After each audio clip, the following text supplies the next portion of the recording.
I'm going to get started in about 60 seconds or so. Just give the last people a chance to join. Hi, Christian. Hi, Dinsdale. Hi, David. Hi, Shim. Hi, Michelle. Hi, Damien. Hi, Don. Hi, Claire. Leo. Yeah, so just type in the box that you can see and hear us. You should be able to see and hear myself, Drew, and Steve. Yeah, the answer is yes, Michelle. Hi, Ruella. Hi, Kathy. Hi, Dan. Glad to hear it, Glad to hear it, Dinsdale. Going to get started in about 15 seconds, just allow the last few people to come in. If you're just joining, just to check the technology first. If you can see and hear us okay, just give us a hello in the chat box, just so we know. I should be able to hear me, Terry, and Steve. Hi, Bradley. Hi, Dom. Good stuff. So, welcome, guys. It is, what's the date today? It's now 3 minutes past 3 UK time on the 23rd of July 2020, and welcome to this week's live training. It's going to be slightly different this week in that it's not going to be a training as such. It's going to be an interview with one of our clients, Steve Haig. We'll get to sort of Steve's story in a minute, but it's going to be sharing, his journey, what's worked for him, what hasn't, and the lessons that he's learned along the way. Before we sort of dive into that, just a bit of housekeeping. So tomorrow at 3 p.m, we've got a session called Triage Feeders and Conversion Secrets. So that's for you if you want to now to get more appointments with decision makers in your market or convert more of those appointments into sales. Next month, so August, we've got our usual weekly sessions, but we've also got a 2-day virtual intensive on the 21st and 20th and 21st. That sounds about right. Yeah, I will double check that though, Drew. So you keep talking. Yeah, I think it's the 20th and 21st. So it's a Thursday and Friday. We've got a 2-day intensive from 1 p.m. to 6 p.m. That's UK time. Those of you that were at our last intensive about 3 months ago will know what it's about. But essentially, it's going to be a 2-day live event similar to our sort of the trainings that we do weekly. But it's going to be bigger, better, more intense. We've got Darren and Mike both doing the session, and also we've got a few things planned based on what we've been working on behind the scenes as well. So that's coming up. All the details will be put in the Facebook group. So make sure you register, make sure you bring the team along. I promise you it will be transformational for your business if you implement what we share anyway.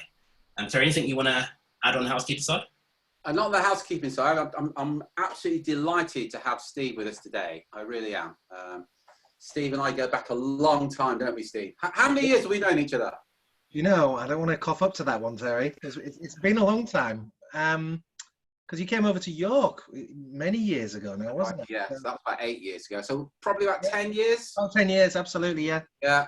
And you've said before it's the best 10 years of your life, or was that effect? Well, no, in all honesty, to everybody that's clocked on, hopefully I'll say something useful that will help you in your journey. But Terry's one of the people that's really pushed my business on, helped me. You have your sort of like your wall of gratitude with people, and Terry's definitely on there. So you guys, he has got a lot to offer, particularly on the marketing and the development side of things, and I learned a lot.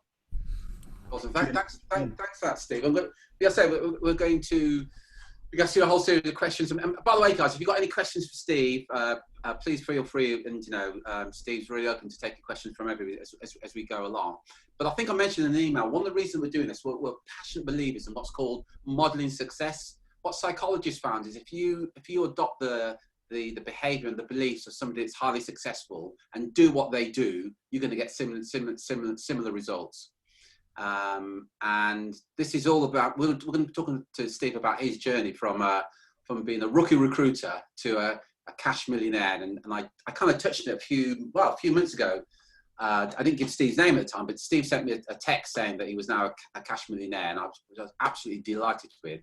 Was really keen then to get him on this call. So thank you very much for joining us. Without further ado, let's get on with it. So let's give us a brief overview of who you are, Steve, what you do to start off with, and we'll kind of take it from there. Yeah, so I'm Steve, and we my business is called the Retiring Group. So we've got a number of business models in various sectors. And what we essentially do, from a recruitment background, but we identify and locate retiring individuals and sell their businesses for them. So that doesn't sound like anything to do with recruitment, but if I'll go through it. We started off headhunting, and in the last recession, we got driven to focusing on older people with a client bank, and then from that into, well, up to sort of like £10 million transactions on mergers and acquisitions. Yeah. So give us some idea of the niches that you work in now, Steve. Yeah, absolutely. So the financial services space, so we sell wealth management firms.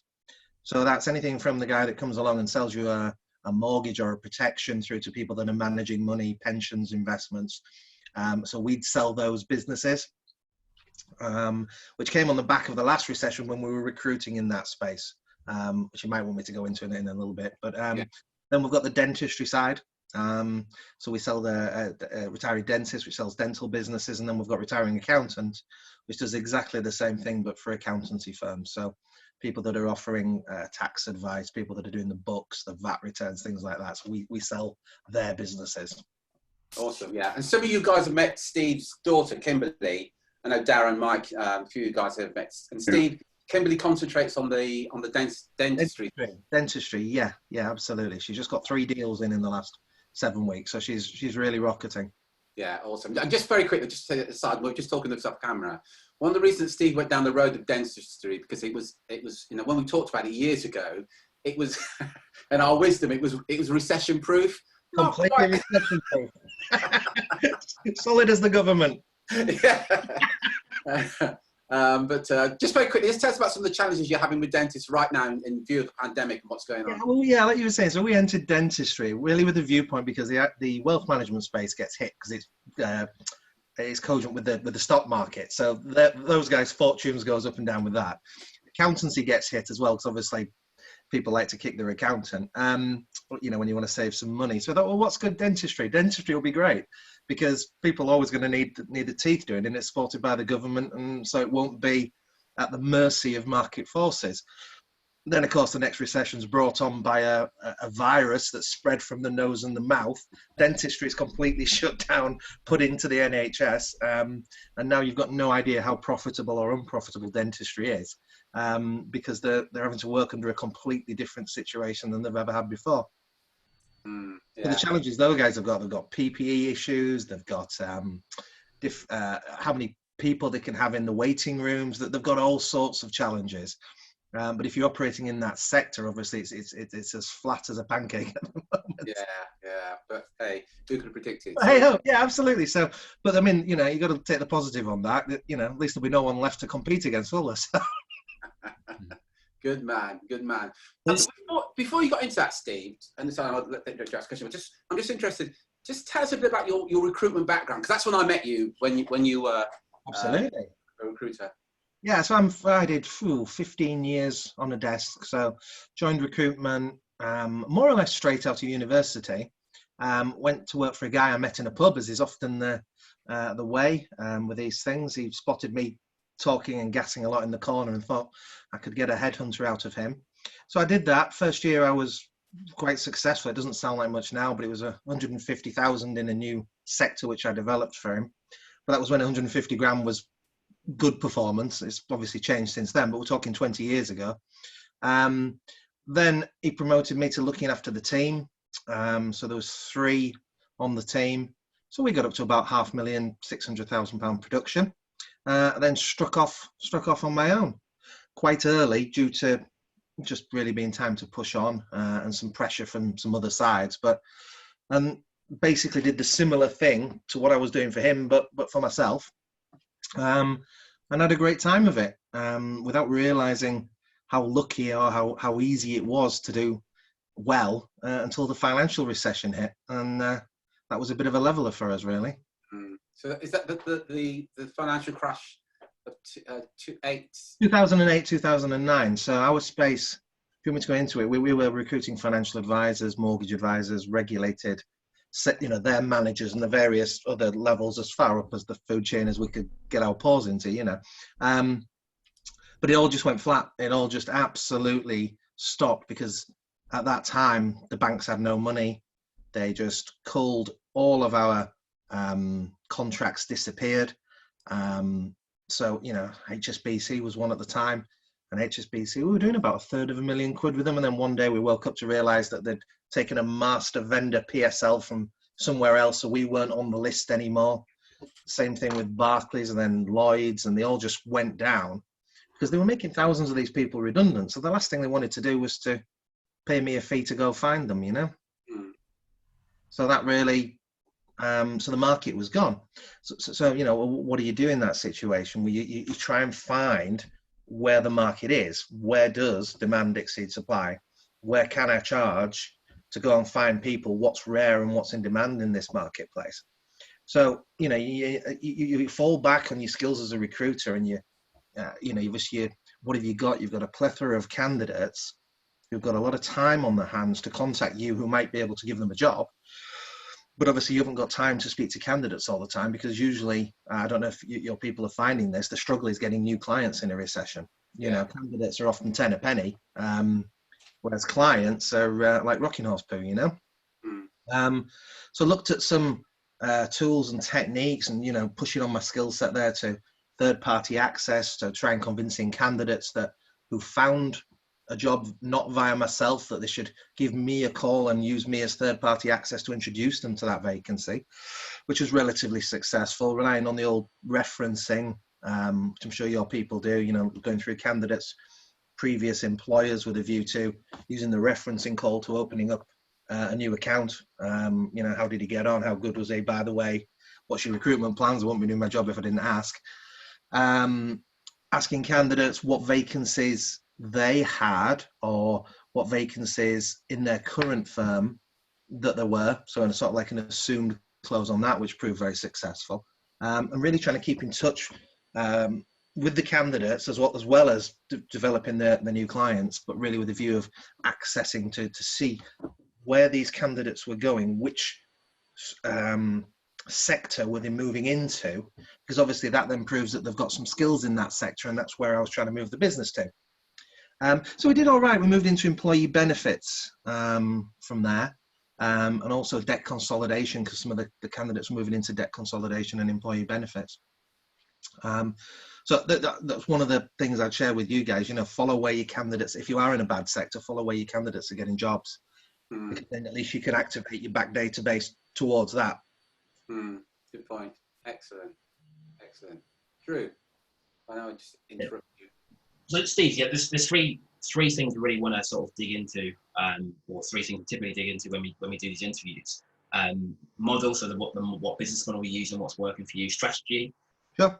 Also mindset as well. I think, you know, because I know your background's recruitment, but you've sort of moved away from that. We'll probably spend less time talking about model just for now. Yeah. But what I do think is interesting is you've taken a lot of strategies that we teach and use for recruiters, and you've used it in your current business model. I want to hear about how that's working, and also like some of the mindset shifts that you've been through as well. But just to say to everyone else, I think you know, this isn't unique to Steve, but when we get people on for these interviews and you hear stories of what's working, what's not, people tend to think, oh, my industry's different. Oh, that person works in construction, that person works in food and ingredients. So my industry is different. So I just want sort of everyone here, although Steve's in a different industry now, the strategies that he's using are still relevant, and especially the mindset stuff is still relevant as well. So I guess, approach it with an open mind. Just want to check in, does that make sense? Give me a yes or no in the chat box.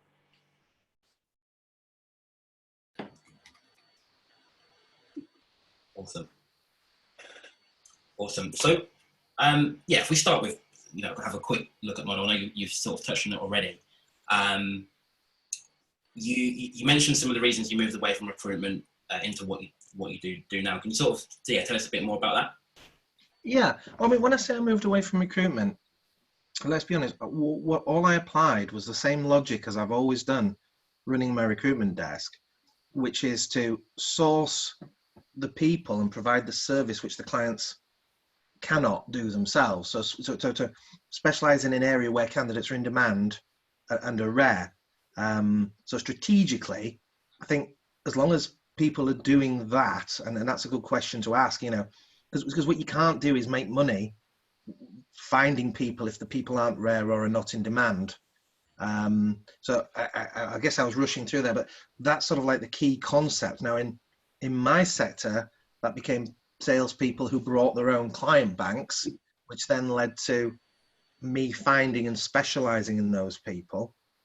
But if it had led me a different way, I would have, still been a recruiter. So I am a recruiter, or what I'm doing is introducing people just who are in demand at the moment. But that could have well gone in any way. So I would definitely, you've got to be specializing in an area where demand still exceeds supply. And obviously there's always growth areas, no matter what the economy is doing, there's always growth areas.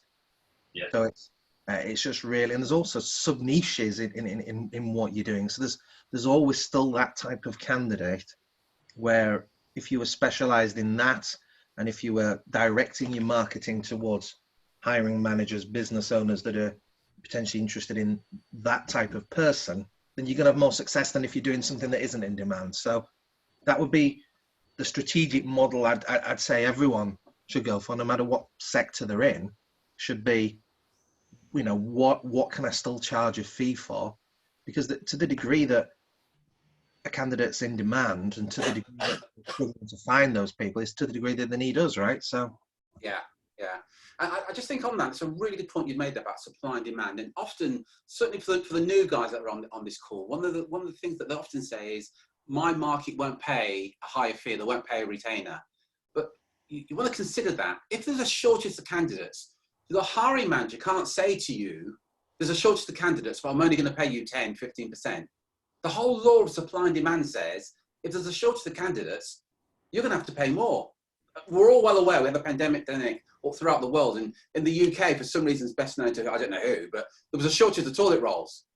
And toilet rolls went up by 25%. They didn't go down because there was an increase in demand. And then everybody was complaining. Toilet rolls are going up by 24% to be exact, they went up by, because the law of supply and demand dictates that. But exactly the same applies to you if you're working in that market where there's shortage of good candidates. Exactly the same. Fantastic. Thanks for sharing that. It is, absolutely. And do you know, with hiring managers or business owners, decision makers, that your clients, when the pandemic hit, I went to get my son a laptop because he wanted a gaming laptop and he needed to do some schoolwork. So, I wanted to get him a new laptop. And I went into PC World or whatever it was, presuming I'd be able to get a great deal. Because I was just, in my mind, I was thinking, well, who's going to be buying laptops? And I got a real short, sharp shock that they'd sold out and there was only one laptop left. And it's the same mentality that you need to have with the hiring managers.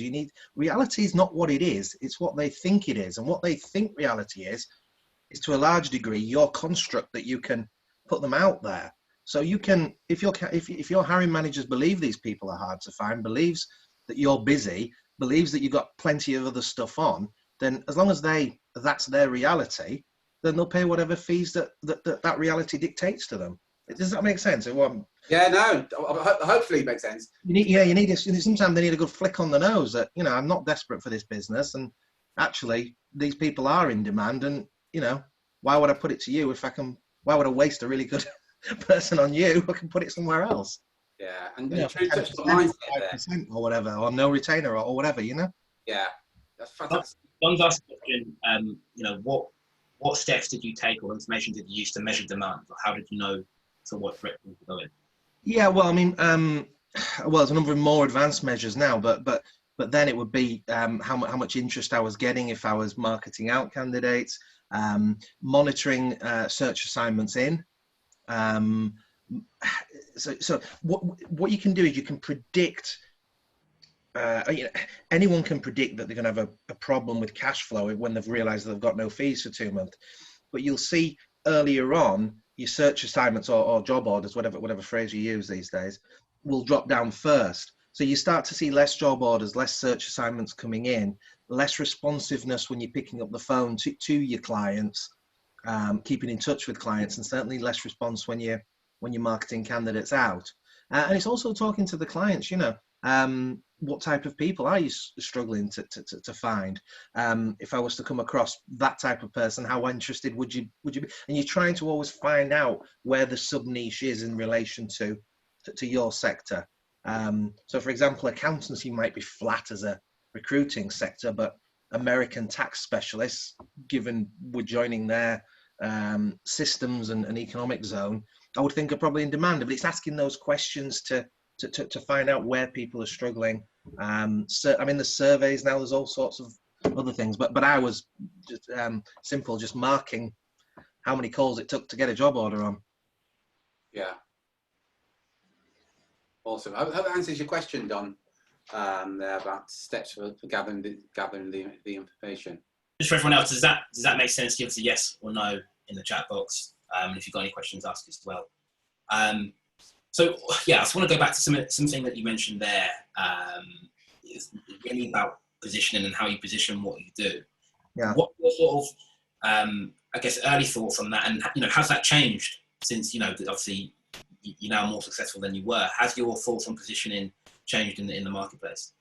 Well, I think you guys helped with that enormously, because to me it's all about the frame. Everything goes on within a frame, and it's where they place you in their social hierarchy, their interpretation of who you are as a professional. Are you a telesales person that's trying to rip them off, or are you a valued consultant that helps them grow the business? And I think a lot of the difference between people that are good on a desk and aren't is that ability to frame themselves, to get the posture right, to get the positioning right. And it's something that's actually difficult to do without any assistance if you haven't got a lot of experience or you're new in the game. I'm not saying it's just a mark of experience, but handling people, telling them some stories of, training them to work your way. This is all difficult stuff. But what helps immensely is if they've seen a webinar of you, or if they've seen the ebook or the white paper or the cheat sheet or the various other things which give you that expert authority status. And once that's on, you've got to ruin that frame rather than build it yourself.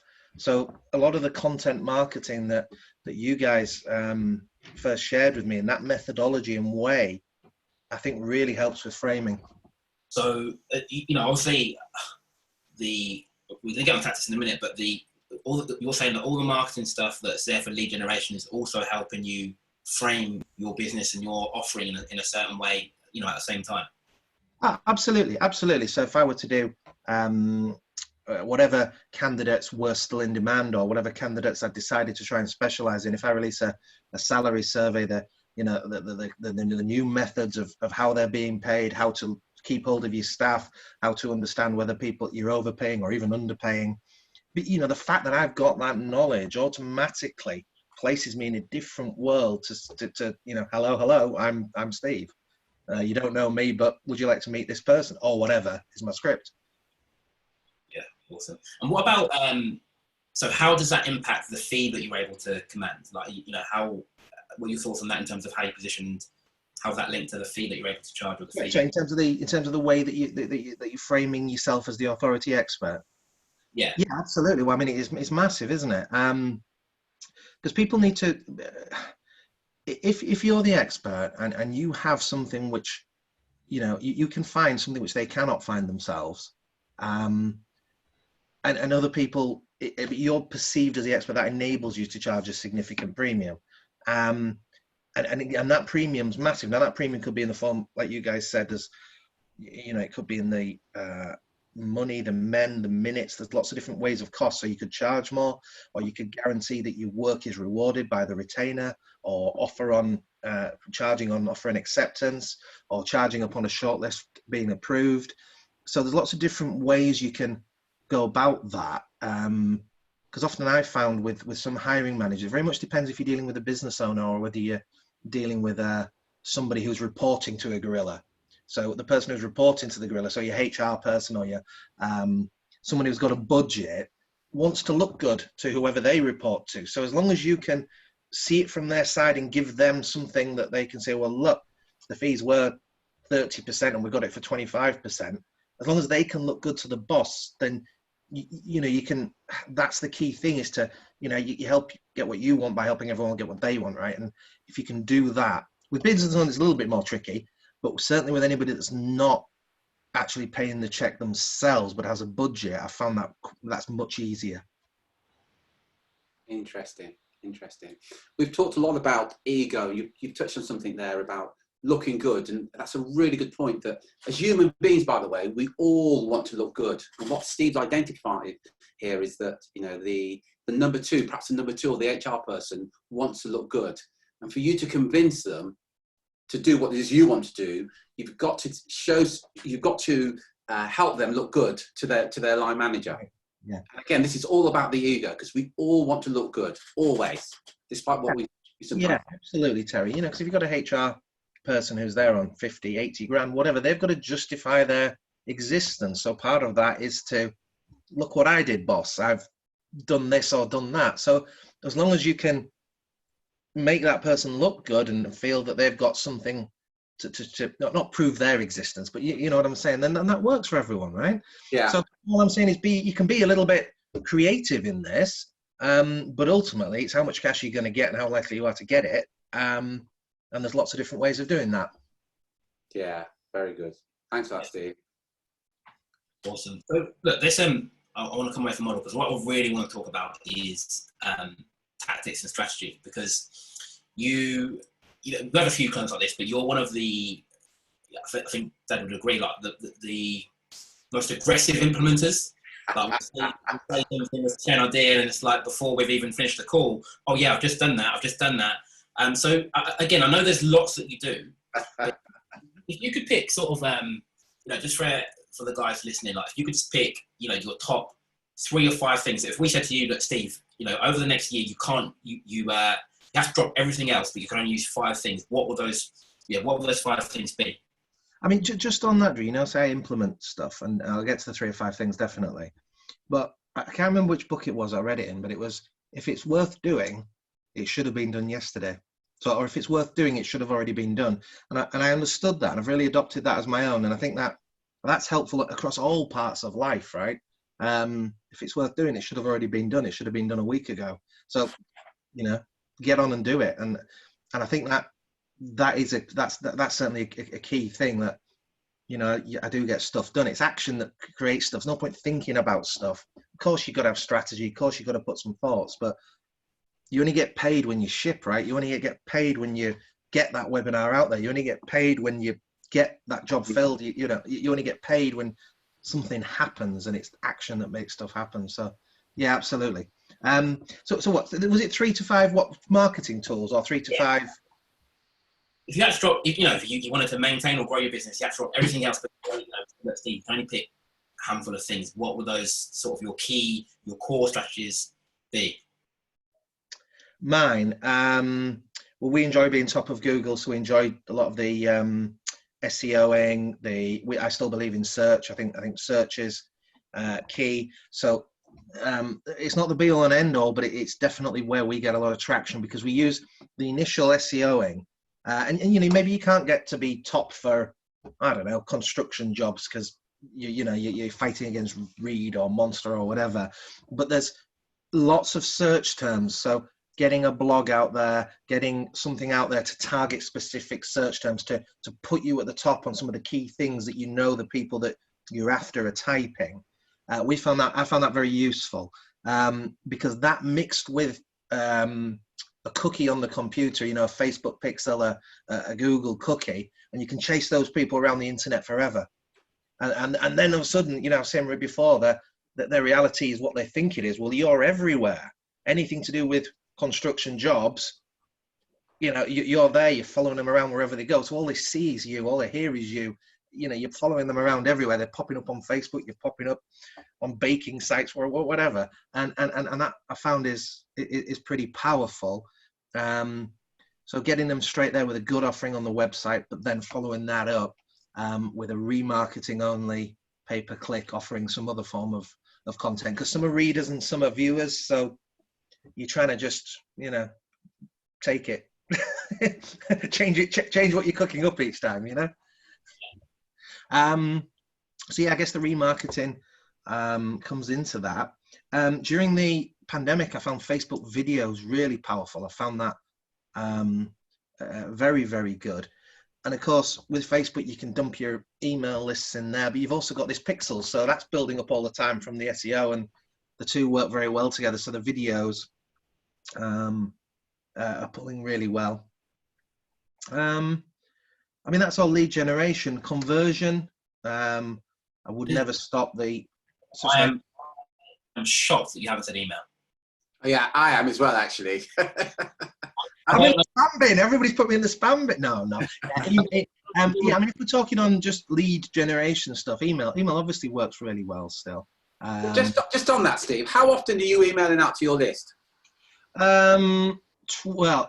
Twice a week to each list. So yeah, twice a week. So we'll do one content and then one 9-worder. Every week? Every week. Trying to make it on something on point. So something about something useful. But you can regurgitate a lot of your content as well. So if I did a video on Facebook, I'll also put it out in the email, and I'll also, put it out on YouTube. So I'll try and kill. It's just trying to get it out there, isn't it? Because the more times you put it under somebody's nose, the more chance you've got of someone biting, right? So let's throw the bread on the water. I'm a big believer in overkill. So yeah. You're sort of really big on. Like, one thing we talk about a lot is use the word omnipresence. We use the word obscurity. One thing that I guess that I pick up from you is that you want to make sure that everyone in the market knows you exist in one way or another. Yeah, and you do get a bit of grief. I remember one of your videos, and he was saying about people hating you, and I think it was a guy called Grant Cardone as well, and he was saying you got to have haters, but it's true. It really is true. You get haters, but that's okay, because every hater you get should spur you on, because that means somebody loves you. Okay, so let's talk about that, because I know that that's one thing that puts people off doing content, sending emails, doing videos, doing remarketing, is that they, you mentioned spammer, you mentioned, haters. Like, you must get a lot of that, I'm sure. Look at me, come on. I mean, never happened, ever. I think when you're a fat lad from Huldrew, you sort of you have a bit of resistance to a rejection anyway, No, I think it's an important point, and what I would say to anyone with that is, money's better than ego. Do you want your ego? Or do you want money? Spot on. Money's better than ego. Yeah, because one of the big concerns, again, for new clients, is that they have this concern about, but when we put something out there, we're going to piss somebody off. And yes, you are. but your attitude is money's better than ego is spot on. Just want to go back to something you said, just again, for those that don't know. One of the things that Steve talked about, he's driving to his website. And so if you go to Steve's website, by the way, you'll notice something. He's doing something called retargeting. So you go to his website, you have a look, you're not interested, whatever. But then every time you go online, you see Steve's ad again and again. He's displaying the ad to you. So I think it's a video at the moment, is it, Steve, that you're running at the moment? It's a video on Facebook. But I'm just doing this webinar, so if you do it now, you won't get it. I mean, you still see the website. But I'm going to start pushing this webinar, which is a new strategy I've been doing some research, and webinars are a good thing to do. So we were pushing ebooks as a second bite of the cherry, and actually on the website it was for a long time it was a video on the key things you need to do before you sell your business. So that would be across to the sector, would be the key things you need to do as a candidate in order to secure the most money and leverage the best price for yourself, for your leverage the best salary for yourself. Yeah. I'm just sharing the story. I remember talking to Steve. I remember it was a Thursday, talking to Steve, and we were talking about videos, the apparel videos. And I said, look, let me send you this video. You have a look. By the following Tuesday, Steve had done his video. What was interesting, you'd literally copied it. I don't mind, by the way. You'd copied it. Big jobs, basically, I think, hadn't they? Absolutely. More or less. Yeah, but what struck me was it took him 4 days from, oh, right, okay, we'll do it. 4 days, 4 working days, and it was done. Not, I'm not sure this is right, didn't go for perfection or anything, just get it done. And it would have got him business. And yeah, it's the 80-20 rule, isn't it? Is it, if a naff video will get you 80% of the results, get it out there. Get it out there, ship the product, get it done. And then if you want to, have a second bite of the cherry, go back and make it perfect. But one of the things you taught me as well is actually sometimes it looks good if it's not perfect because it's more real. And what you're actually after there is the connection, isn't it? It's someone talking your language. And I remember, I think it was one of your videos that first drew me to you many, many years ago, or the language that you use. And it's just like, this guy understands me. This guy's connected. And as long as you've got that, that's everything, right? It doesn't matter whether you've got a pretty backdrop or no backdrop or whatever, really. Or whether you slur a few words or make a mistake, Around about, I hope Darren won't mind me saying this. Around at Christmas time, Darren did a I think it was just a post on LinkedIn. He had a photograph of his son with a Lego, and it was in between Christmas and New Year. Darren's post was something. In fact, Darren, let me come to you and just share that post that you put out between Christmas and New Year. Yeah, so I just put a post out that said that, I was due to be doing some work today, but my son's asked me to help him build his yacht or something like that. And it was just to get people to know that I was still there and I was still alive and kicking, and I think we had about 10,000 views of that, and just really good feedback. And I think a lot of people related to the fact that actually, in this time between Christmas and New Year, taking some time out with your kids is really important. So I think getting a message that people just connect with is really important, and it's not always the very deep, thought out. You've written 10,000 word dissertation and you think that's going to be the thing that everyone's going to love and think you're a really great guy about. It's about something that they can just connect with, and sometimes it can surprise you what that content can be. Yeah, excellent, good point, Darren. Thank you. So check in, everybody. Let me know in the chat box what's been your sort of biggest lesson, takeaway, reminder based on what Steve's covered so far today. Just let me know in the chat box. And while you're doing that, George has asked you, Steve, does following demand result in losing credibility as it's a new domain every time? Sorry, Drew, you broke up then. Sorry, say again. Sorry. George has asked a question. Does following demand result in losing credibility as it's a new domain every time? And it becomes a case of good at all trades, master of none. Yeah, absolutely. And I think that would. So what I'm talking about is finding a sub niche within your existing sector, which you can specialize in. And that sub niche is where demand should exceed supply. So for example, when I was in the wealth management space, that was hit, working for banks, that was hit massively hard. So I couldn't provide those people to those clients for the fee that was used to, because frankly, commercially, that just wasn't viable anymore. But what was more viable was to look at the employee benefits sector. Now, that's providing advice to companies on their group pension schemes. And some of my candidates from the bank were appropriate for that sub niche. So that's where I could still charge a fee. That's where I was able to then position myself as being the guy that does that specific thing. So I'm saying the opposite of perhaps what's come across. I'm not saying spread your bread more across the water. I'm saying go more niche. Get your sector down even further, but be the best in that. So be a very big fish in a small pond, but make sure it's in demand. Does that answer your question, George? Yeah, perfect. Cheers, Steve. Awesome. A few takeaways from people. Shell says take an action. Perry, just get on and do it. Darren, get shit done. Damien, just fucking do it. Mickey Trent said the fact that video is more important than connection than content. Yeah, awesome. Holly, again, just do it. John, just get video out there.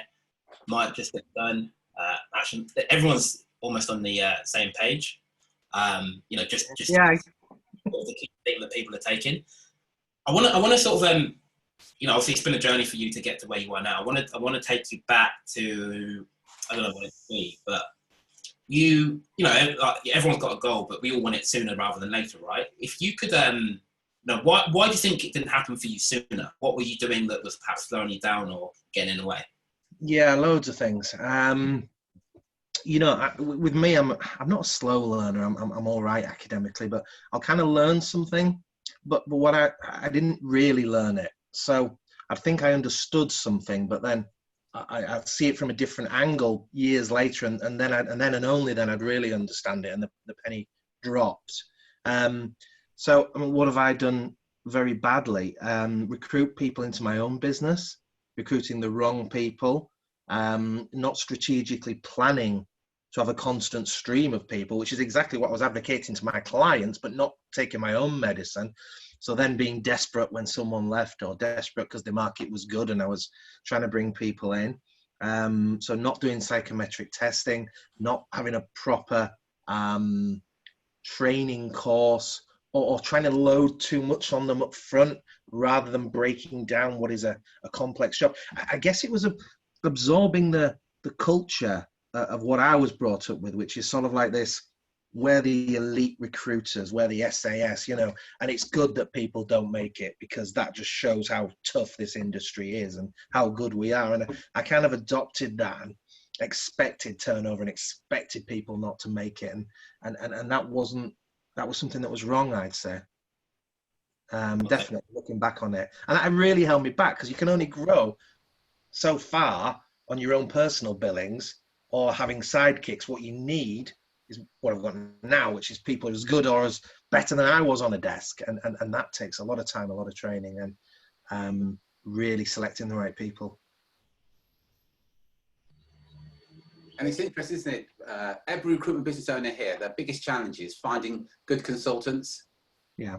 Yeah, and it's a certain area there that recruiters can't find other recruiters, but yeah, and you know, over the years, so psychometric testing, there's a good one called Peak, which is a variation on the DISC profile, but it's for recruiters. That's an American firm, PEAC. Found that very useful. There's an SPQ, a sales preference questionnaire. So between Peak and SPQ, I found an Ouija board, of course. But that's really sharpened me up a lot. But also getting them on the phone for half a day, getting them on the phone. Enough training just to get on the phone, but will they pick up the phone? Because a lot of time I've had people that just won't pick up the phone. And then breaking down the job into smaller parts. So just doing the job orders or just interviewing the candidates, teaching one part of it to get good at it before you move on to the next part, rather than a 1 week or a 2 week training course up front, which just doesn't work. It just doesn't work. People come out of it and it's not really sunk in. They've not really grasped what they're supposed to be doing. They've got to do it. And that's taken me a long time. And I've chewed up a lot of people to learn that, which I probably read or was told about 20 years ago. So what about so that's sort of business marketing strategy. What about on the mindset side? How do you think now compared to how you thought before, and maybe that way of thinking was perhaps slowing you down or stopping you getting what you wanted? Is anything changed on that front? In terms of mindset, I don't know. I mean, I guess with each success as you go on in business, and I guess people hold themselves back. I think that's another thing I did. I was very grateful for the £5,000 or the £8,000 or even a £3,000 fee back in the day, and I probably didn't progress in terms of the types of deals I was putting together and the type of market I was operating in, like I should have done, for fear of not wanting to lose what I had. And I think that's probably true with some of the clients that didn't really want to pay me anymore, and I should have cut them loose sooner. So I guess it's self-confidence and the ability to know your worth. And that sounds really simple, but it's actually quite a complicated thing to get in your head, that I'm effing good at this. And they did that. How lucky are they to have someone like me on the phone to be able to recruit these people, close these deals for them? We're really lucky. So why, so once you have that, well, why wouldn't they want to pay for that? Because it'd be a bad decision not to. It really would. Yeah. But that took me time.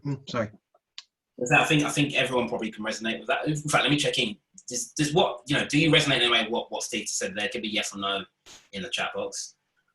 So yeah, what I really want to know, Steve, is like what changed? Like I think, yeah, what was it that shifted in your mind, or maybe it was a physical thing that shifted? What was it that made you think, actually, I'm gonna, I'm worth more than this. I'm gonna charge more.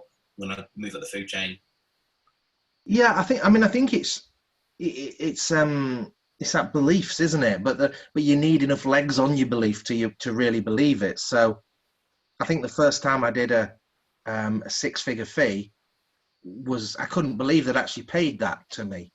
This was when I was running a desk personally, and I couldn't believe that I'd done that and the money had shown up. And that was a defining moment for me, was when that came in, and I was Yeah, I did that. And that. What would you say to somebody, Steve, that hasn't done that, but you want to enhance? So you've got somebody in your team now. You want to enhance their belief, so they haven't got that deal in. What is? I know you're a big believer in mindset. What is it that you say to individual to say, but you can do that? What's your approach? What would I say to them? Oh, look, I mean, have you got a job that will give you that? Have you working on an assignment that will give you that? Have you got a candidate that will give you that? Are you, so whereabouts are you in that? Because the truth is, if you've got enough candidates at that level, or you've got enough jobs at that level, just keep firing, just keep working on those, and you'll get there. You'll get there. Because I'm a huge believer in the law of averages. Let's say I'm really naff and I've got a 1 in 100 chance because I've got a poor skill set. Well, if I tee 500 send-outs up, I'm going to get 5, aren't I? And how much money is that? So I'm not saying it's not a skills thing, but you get the skill by being on the pitch. You get the skill by teeing up those levels of send-outs. You get the skills by taking those jobs, turning clients into candidates, that kind of thing. And I just keep going at it. You'll get there because you will. You just will, because you outlearn the market, or you can outlast the market, or you can outwork the market. And if you're doing all three, there's nothing that'll stop you. Just on that, what I'm getting from you, Steve, is that you're big on high volume. You're comfortable with failing. Actually, is what I say. You're comfortable with not being the best or not being good, but thinking, if I get enough out, if I do enough videos, if I do enough of this, eventually I'll get what I want, and I'll learn along the way.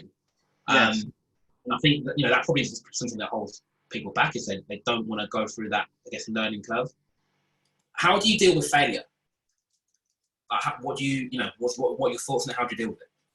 I'll have a little pity party, probably like everybody else. I dig my toe in a rug and think, that's crap. I wish I hadn't done that.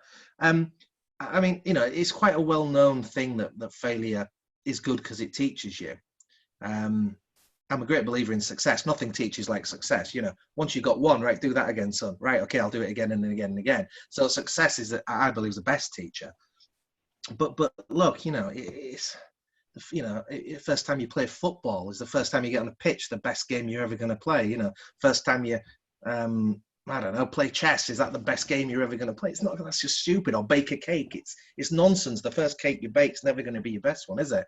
So, but it's just getting on and getting out there, getting that experience, and then doing your best, like Terry said, to model people who have got that experience and learn from them.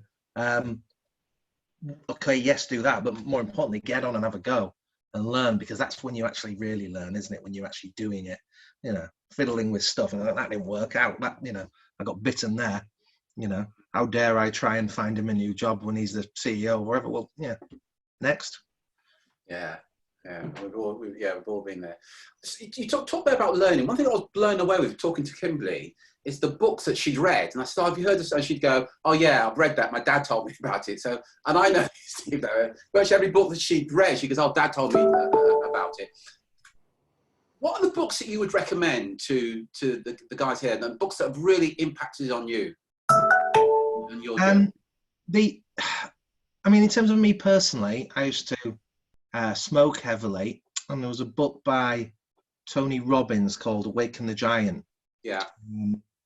And that stopped me smoking. That understanding of the concept, what he was relating to there with pain and pleasure and the subconscious, and the understanding of how the subconscious was making me do something which was actually bad for me.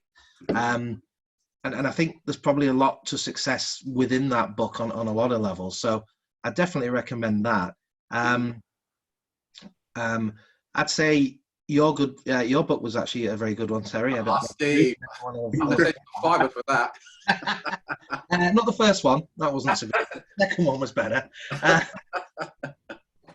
A guy called Steve Finkel's got a very good book called Breakthrough, which I would say anybody who's got 5 years plus experience will gain something from, particularly if you're running your own show or you're a manager. I'm a big fan of a guy called Brad Sugars. I don't know if you've heard of him, but his methodologies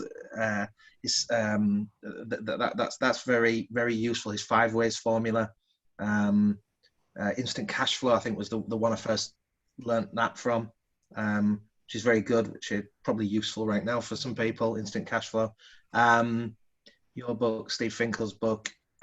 What else is there? Think and Grow Rich. I got a lot from that. That's an old one, but that's a very good one. The Magic of Thinking Big. That's something I took a lot from. I mean, rather than any specific books, it's just, if you like reading, that's great. If you don't like reading, the other tip I'd say is get something on in the car, because that's really not difficult to do. Is getting some good content on in the car. Okay, you got a bit of a sacrifice because you're not putting the radio on, but so what? And for half an hour, and everybody's got maybe 10 or 15 minutes commute minimum, really, every day, I guess. So it's really, really powerful, and a real game changer is to just have something positive on in the car. Yeah. That was very limited cost. Like a book I like reading, but not everyone does. I understand that. So that's an issue. And that's a lot of sacrifice for someone, whereas putting something on in the car and not listening to the local radio station or your favorite tunes for half an hour a day, that'll change. That'll change how good you are. Get something salesy on, get something business related on. That really changed my life, I think. Yeah. Probably also than anything else, 'cause it's new ideas, isn't it? And as long as you're in the habit of implementing stuff, then eventually you're going to get there, aren't you? Yeah. What was it? Even a team of 100 monkeys given infinity will produce your Wordsworth, won't they? So that's from Awaken the Giant in that quote. Is it? Yeah. Awesome. Don said here, just go back to what you said earlier, Don's quote, I've missed 9,000 shots in my career and I've lost almost 300 games 26 times. I've been trusted to take game-winning shots and missed. I've failed over and over again in my life, and that's why I succeed. Michael Jordan. And if you guys haven't seen the Michael Jordan series, I really recommend it. Whether you're a fan of basketball or not, it's a great series. Thanks for that, Don. You do miss stuff, don't you? I mean, I did this new thing. I thought it was going to change recruitment forever. It was called Wage Checker, and the idea was people found out what they should be earning by filling in various bits, and that's have a look, wagechecker.com. It's probably still up there, but I'd invested a lot in that, and I really believed in it. It flopped, didn't work. But you pick yourself up and you dust yourself down, and you just learn from everything, Yeah, excellent. Hey, listen, let's really interesting from people in the group. Just share us what's been your. Well, let's go. Let's come to we'll come to 2, 3, 4 of you to hear your thoughts, feedback. I'll start with you, Darren, then Mike, and then we'll go to a few other people as well. I think it's great to see somebody and speak to somebody who's doing a lot of the things that we're doing, or a lot of the things that we're talking about. And I think you've done it for a long time, clearly, and you keep doing it, and you're really consistent with the things that you're doing. And so it's really good to hear that. You still very passionately talk about and talk like a recruiter. I've still got the recruiter jargon, which is really good to see. And it's really good to see someone who's on the journey and doing the things that we speak about with the guys on a week by week basis. And I think it's also really good to see, and I mean this in the nicest possible way, Steve, but it's really nice to see that an ordinary guy does these things and he's really successful and good at what he does. And that gives hope to all of us ordinary guys as well. I think you don't have to be something exceptionally different or exceptionally special to be really successful. And like I say, I mean that with respect. Absolutely. But I think that, having some good practices in place and taking advantages of opportunities that you see and when they come up. And I'm really interested to understand how you've, and I don't want to say the word pivoted because that's, almost being done to death right now, but how you've kind of seen opportunities and how your journey has kind of digressed from where you started out recruiting and headhunting people to what you do now. I think that's a really interesting journey to see how you've evolved, what you're doing, and how your business has been done. But for me, it's a really, really good conversation, and really good to virtually meet Steve.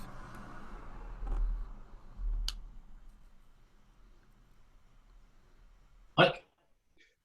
Yeah, hi. I say echo a lot of what Darren was saying, really, and it's quite interesting though to see how in your business, which is in essence is not a recruitment business, but it is, you're still applying the basic principles. And I know, because I met with Kimberly at one of the elites a few months back, you're still applying those basic principles today in your business. You haven't tried to do anything fancy. You're just sticking to what works and just doing, and by the sounds of it, doing a lot of it as well, which again, I think is a great message for anybody here today. I would be interested in one thing though. I mean, in the current market that you're operating in at the moment, Steve, how do you differentiate yourself between the competition that is out there? How do we differentiate ourselves to the competition that's out there? Well, in a number of ways. I mean, I was saying before about outworking the market, outlasting the market, and outlearning the market. We've been there the longest, so that's helpful. And we've outlasted the market. Sure. But not everyone's got that advantage, but it does help if you've been beating the bushes for a long time, you know, in your marketplace. We use a lot of the expert authority. So we'll do, one of the things that I did found interesting was doing white papers on what would have translated across would be salaries. So for me, it was prices and what was driving those prices and new methodologies and payment schemes. But wherever you've got a candidate that's in demand, there's an opportunity to produce a white paper. And I found that really hooks, and that's quite a useful tool, is the white paper on it. And all it takes is to look through your back files of your candidates and see where salaries are going and who's doing what and what the new initiatives are, and your people know this, right? So I think there's a book called Rework which taught me that was in the process of your normal business, you'll throw up other stuff which is valuable. Sure. So that's, you can either sell, obviously, or what I'm doing with that in terms of prices is using that as content, as bait. So the white paper is really powerful because you're the authority then, right? You're the person that's conducted the survey. You're the not the survey, you know, that has that ability and that kind of level and depth and breadth of knowledge of your specific niche sector. So I found that really quite useful. Just on that, Steve, what was the name of the book? Rework. Is that by Jason somebody? Do you know, I'm not sure who wrote it, Terry, but Rework, I read it, it was a number of years ago now. Okay. It was the first thing as regards white papers, and that we could look at how regulation was affecting things, look at how, whatever industry you're in, there's things that are happening in it, and the white paper on that, or the white paper, how that's affecting the salaries and where salaries are heading, is stuff that people you know, really want to hear about and is really valuable to them. Right. So let's get away from 5 questions to ask before you use a recruiter and more into some technical stuff that actually really just shows. And the other thing was the testimonials was very powerful. So after every, we call it a market update appointment. So I have my business systemized. So there's various trigger points that will assist the consultant to maximize the opportunity that we've put in front of them. And one of the key things that I've seen a big uptick from, which was actually something you suggested, I think, last time you were over in my office, which was to do the testimonial videos. And that now goes out automatically after every first appointment. And I've seen conversion rates go through the roof because of that. Social proof, yeah. Yeah, so this is that 5 questions, you know, what were your concerns before you engaged with us? How have you found the, you know, that I don't know if you've covered that with everyone, presume you have, but yeah, very, very powerful, you know. All you need to do is record that, and we used just one of these doodly things to turn it into a video. So you've got the backdrop and the music of playing behind, and all these clients, and you're just reeling them out, client after client, saying how wonderful you are. Well, I've never, you know, I presume recruiters don't normally do that because it's really differentiated us. Yeah. I mean, I don't know how you've got that. Recruiters are reluctant. Sorry, Steve. Yeah, I was going to say, a lot of recruiters are reluctant to do it because they don't want to give the name of their client away. Because they think, if I do that, other recruiters are going to, and it's nonsense, by the way, because a client can't give you a testimonial, then give the business to somebody else. So it's not. No, because it's consistency principle. So if I say, Terry Edwards is really good and has helped me make a lot of money, and another coach comes along, well, I've got to stick true with what I've said. So it's the opposite. Yeah. There's nothing to lock in a client than getting a testimonial from them. Absolutely. Good, really good point there. Yeah. Thanks, Steve. I've done to Christian. Hi guys. Right.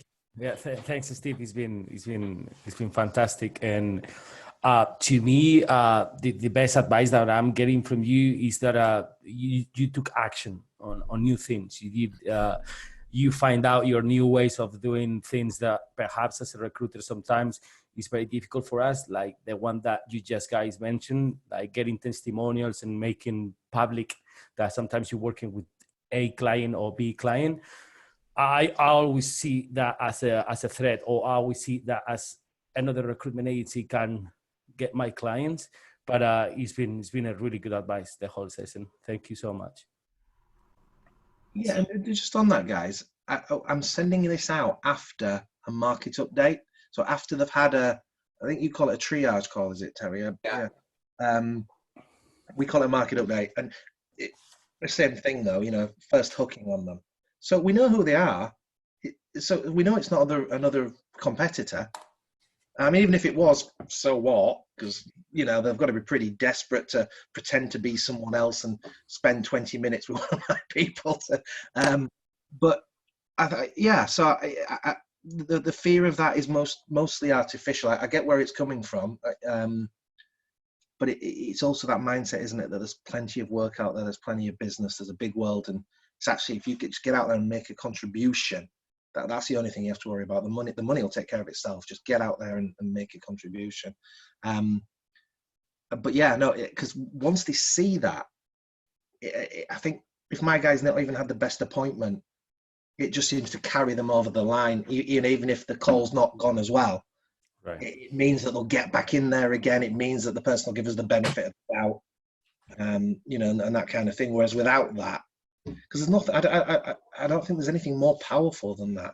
And we have about 6 or 7 that just, it's just one after the other, after the other, after the other. So it's just, it's just relentless. And I don't know. And we see that they get watched as well. I don't know how many even watch it all the way through because I haven't got that level of technology, but I can see they watch it. And so yeah, that'd be one of the key things. I'd say, which is powerful. And the other thing is monitoring your people as well. I mean, we've got, I was using a send out board for years. We've translated that into a wall board now, so electronically. We can do a lot more KPIs on that. I don't know if this is useful for you guys. Yeah. So the phone system monitors how many calls people have made, how long they've been on the phone. And the people hated it at first. They hated it. There was a lot of resistance to this. But sometimes you've got to crack a few eggs to make an omelette.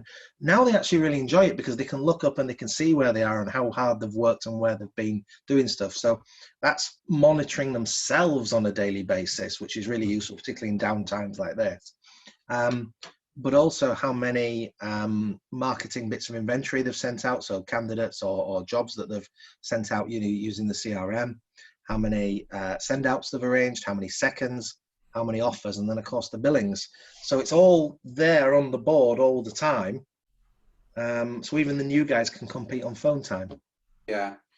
There's an interesting point there. If you can measure something, you can manage it. If you want to improve your performance in any area of your business, start to measure it now. You can't help but improve, whether it's whether it's calls, sales call. We actually, we've only just started doing this in the last month or so. I record my own sales calls, and that's improved our performance. It's very powerful, I promise you. But measure every aspect of your business, because once you measure it, you've now got the formula of what you need to do to achieve what it is you want to achieve. Yeah. And you were saying there recording. We know our system records phone calls. That was probably one of the biggest quantum leaps we've had. Because we've doubled in the last 18 months, and it might have been, you do a lot of things at once, so you never know quite exactly which has had the most profound effect. But I do a session a week with each one of my guys now doing call listening. So I'll either pick a random call or they'll bring a difficult call, And I've been beating the bushes 20 years. So it's not that I'm a sales genius, but when you've got 20 years experience and your people haven't got that. So just listening to their call, really, even if they were to listen to it on your own, like you're doing, Terry, is massive. But when you've got someone who's particularly experienced at running a desk there, I found that the best way to bring people on skill-wise. You know, from a difficult fee negotiation through to closing an offer acceptance, through to stopping a runaway on time frames on the making the offer, through to framing problems with the client. You know, everything's there, and it's an hour a week, and then we use a start, stop, continue model. I don't know if your coaches will probably be aware of that. So I just get them to write down from the call what they're going to start doing, what they're going to stop doing, what they're going to continue doing. And then we agree a sign for the phone. And they go through the start, stop, continues a couple of times before the next time we meet. And that, on an ongoing, continual improvement basis, has really quantum leaped the skill set of my people. And I'd recommend everyone does that. You know, it was a real game changer. What do you use? As you think they are. Sorry. What do you use to record the calls? The question from. It's part of the phone system. So it's just a phone, electronic phone system, and it records it. But you guys can, you can do it on mobile phones. You can record calls, so just get your people going calls, and you will get resistance because they don't like it. You know, they don't want the bonnet lifting up and what they're doing, because salespeople only like to be, you know, measured on fees that they do. But you're actually doing them a disservice if you don't do it, because they're not going to be as good as they could be. And anyone that's ran a desk for 5 years plus knows a lot more than you think you know, and it all comes out when you're listening to the calls, and it's really useful. So that's how we've managed to push on, and we've cut down the length of time it takes to get someone into a top performing status, probably by about 2 years, because it was taking 2 or 3 years to get people up really firing. We've cut that down to about a year. John, going to come to you next, and then Matt Taylor. Hey, all right, thanks, Drew. Hi, everybody. Hi, John. Hey, I think Drew just wanted me to chat a little bit about getting our brand out there. And this speaks right to Steve, what you're talking about. Just do the freaking, just get it done, you know? So I think I have been in the program for maybe 2.5 months now. I set some goals very early on in the awesome kickoff training. My coworker, Kathy Provo, is on the call today. And she know we had big plans, and we've been moving forward with those plans. But a big lesson learned for me was I set this massive goal for our content, almost too much perfection, right? And I don't know if I just was excited about some of my personal goals and making sure the content hit with those just right. But I definitely overthought it to a certain degree. I think we have some good content coming, but it's just taken a long time to get it out there. Finally got an article published, and so we're excited about that. And but just to give an example, like 3 weeks ago, Terry was like, just make a video, John, get it out there. Take one of the emails you did that was pretty good, just a email blast, and just put that in a video. And I did it, and I was like, that sucks. And I have 3 weeks, hadn't gone back to it. And then I saw Claire's Facebook video over the weekend, because I was waiting in my vehicle with my daughter to get COVID tested because she had a potential of being exposed. And so as we're just kind of sharing stuff on social media, I said, hey, Sid, you know what I do for a living, right? She's like, yeah, Dad. She's 17, by the way, wonderful young lady. And we're just hanging out. And I said, hey, so I need to do this. I need to get a video out. And we looked at Claire's, and it was just very genuine to job seekers, I believe it was. And it was just a personal message to say, hey, every week we're going to do a thing for job seekers to learn. Or I think she was opening up her diary, or it might have been like a collective, like learn from each other too. So it was just reassurance that you just need to get yourself out there, right? Get a video and get it going. And I think I'm happy to be a part of this group, and I'm glad to be a little more active back in it now. Thanks for coming to me, Drew. Thanks for sharing, John. Yeah, Matt Taylor.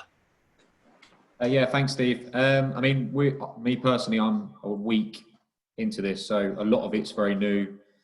Yeah, a lot of new stuff for me. But I think the biggest one for me was the sort of money over ego. I spend a lot of time questioning decisions, pros and cons. Is it right to do this? Is it not? And I probably spend more time thinking about it than actually doing it. And you know, there's not a lot of cons, a lot really that I'm putting down. So yeah, just getting stuff out there, and just in general everyday business work, just making more decisions and just sticking to it, taking the fear out of it. Really, it's probably my biggest takeaway. Yeah, Matt, I've got to say, mate, that's a massive breakthrough. If you that is absolutely massive. If you come to that, that is absolutely frigging massive. Well done, buddy. Brilliant. Cheers. Yeah, brilliant. Well done. Thanks, Sharon. Any other questions before we finish up? If you do have questions, just unmute and say it. If not, Steve, if you could sort of give everyone one sort of key takeaway to go away with, what would it be?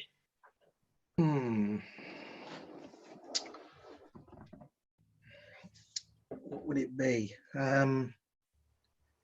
Yeah, I mean, just on what Matt was saying there, Terry's stuff, or the stuff that you guys teach, the emails that you write, the language, I don't like it. And some of the way you do videos, I don't like it. And the idea of pummeling my list twice a week, I didn't like it.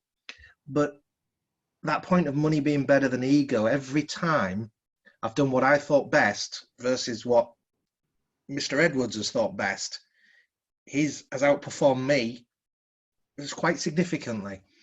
And that's what matters, right? It's not about what I like or what you like, well, what people think is right. It's what works. That's the only useful measure. So that would be my thing. Do what works, and try this guy's methodology first, because your sector isn't that different. Mine wasn't, and even if I'm in a completely different business theoretically, then it still works. Thanks for that, Steve. Thank you. Can I ask one more question, Steve? Yeah. If I came to work for you as a consultant or whatever, and I said, Steve, I want to be successful, and what is it I need to do in terms of mindset? What would the mindset be that you kind of know, if I had that mindset, I would be successful? Continual learning, I think is the key. Continual learning, the humility, the humbleness to not. You can't develop anyone or push them on whilst they think that they're at the top of the game or they've got nothing to learn. So almost the first stage of getting better at something is to realize that there's still some way to go on it. And I think that ability to keep learning, to half an hour a day developing yourself on your career, because that's where the big money's made. It's the half an hour in the car. It's the odd sales book, the odd management book, the keeping in touch with what's going on in your industry. That's the stuff that makes top performers, but also top managers and top business owners. So that would be what I'm looking for, Terry. And you are very welcome, and I have an open space for you. And I'll give you very good opportunities. And come on in, the water's lovely. Yeah. Cheers, Steve. I appreciate that. Seriously, mate, I really appreciate that. And I think it's a really good point there. And it's interesting, because just going back to you, Matt, I'm going to kind of embarrass you a bit. I just get that you've had a bit of a breakthrough there with what you shared with us there. And it is opening up to that learning. That's where it comes. And we say to everybody, I get that you think this may not work, but kind of put that aside and just go and implement it and test it. I get that you're fearful that you're going to get criticized and, you've got a boil on the end of your nose or whatever it is that you're concerned about. Just do it. Because it's only when you do it, you get the results. And it never has to be perfect. And by the way, it will never be perfect, ever. Ever. I remember very quickly, Drew and I went to see Steve, I don't know, about a year ago, 2 years, I can't remember. We had lunch and everything. We came back and we were talking about the 9-word email. And literally, we had a chat, we had a meal, went back to his office, we just shared them. Bang. By the end of the day, he's had his 9-word emails done. At the end of the day, and we were there for 4 hours. Bang, yeah, I've got it done. These will go out on Monday. And, Drew, we got the train to Steve. And I remember on the train, I said, that's Steve all over. You just share it with him. He goes, yeah, I'll get it done. I'll just get it done. There's no hanging around. I think commercially, as business owners, we've got to be shameless thieves of good ideas. I mean, why wouldn't you do that? If someone's got something that works or has tried, try it. I don't get what the resistance you know, why you wouldn't, other than you don't think it works. But we will test it, because it did, you know, it did for me. But it was only 9 words, Terry. It wasn't hard, that one. But you still did it. You still did it. Excellent. Steve, I can't thank you enough. Absolutely, really appreciate it. No, you're welcome. I hope it's been some use for you, for someone listening. So I hope I've had some value for you. And yeah, lovely to meet you all. No doubt you'll go from strength to strength and make lots of money and have nice lives. Excellent. Steve, thank you very much indeed. You take care, buddy. Right, cheers then. See you guys. See you. Bye. Bye. Awesome. Absolutely brilliant. Some great stuff there. You still there, Drew? Yeah. Oh, sorry, you're back. Yeah. In for us tomorrow, 3 p.m. Triage feeders of conversion secrets, and then of course on Monday for the Momentum Mondays. Any questions in the meantime? Post in the group. Book your one-on-ones. We're happy to help. Speak to you soon. Until then, take care, take action, and be relentless. Cheers, folks. Thanks, guys.